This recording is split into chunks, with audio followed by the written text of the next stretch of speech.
সিঁড়ির চৌকিতে এই গাছগুলো অনেক দিন ধরে আছে। এটা কি গাছ কে বলতে পারে, বুঝতেই পারতেছি না। এগুলো পাতাবাহার মনে হইতেছে, এগুলো সবগুলোই। এইখানে গাছগুলো মানে সেফ জোনে আছে আমার কাছে মনে হইতেছে। ছাদের গাছগুলো হচ্ছে, এখানে গাছগুলো সেফ জোনে আছে, মানে পানির সময় পানি পাইতেছে, রৌদ্র পাইতেছে। শীতের দিনে সবচেয়ে ভয়াবহ হচ্ছে বৃষ্টির দিনের মতো বাচ্চাদের কাপড় চোপড় শুকানো খুবই দুর্বিষহ অবস্থা। নিজেদের কাপড় চোপড় শুকানো একদম। গতকালকে ছাদে দেওয়া হয়েছিল কাপড় চোপড়, এখন পর্যন্ত স্টিল এখানেই রয়ে গেছে। শুকাইছে প্রায়, আসছে, কিন্তু সময় লাগে, 1-2 দিন লাগে যায় একদম মানে কাপড় শুকাইতে। তো কেন বলছিলাম যে বেলকনির ছাদের বেলকনির চৌকিতে মানে সিঁড়ির চৌকিতে গাছগুলা থাকলে সেফ জোনে আছে। এখানে গাছগুলোর কি অবস্থা, মানে শীতের কারণে গাছের কোনো পরিচর্যা করতে পারতেছে না, কেউ করতেছে না। আবার ইঁদুরের যে প্রকোপটা ছিল যার কারণেও কোনো সেবা যত্ন নাই। কি অবস্থা হয়েছে গাছগুলোর।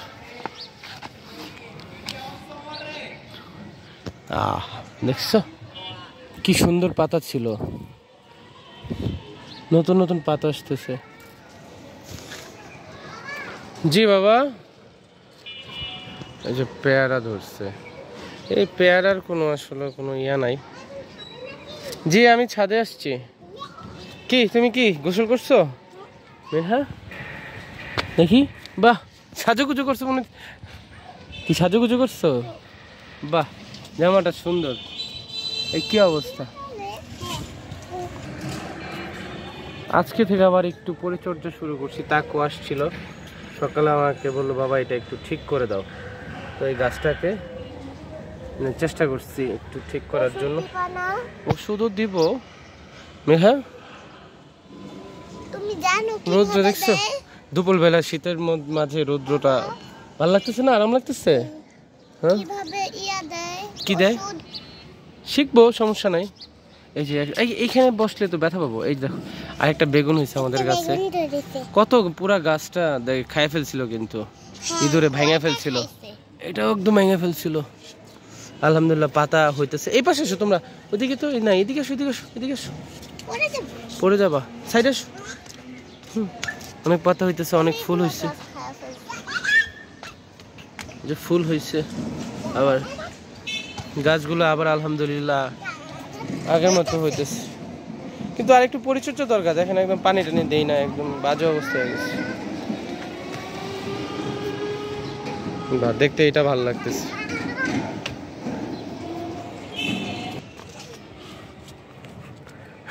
এটা কি ছাদ নাচার জায়গা? দুপুরবেলা রোদ পোহাইতে আসছি আমরা আসলে। এই গাছটা তো শেষ।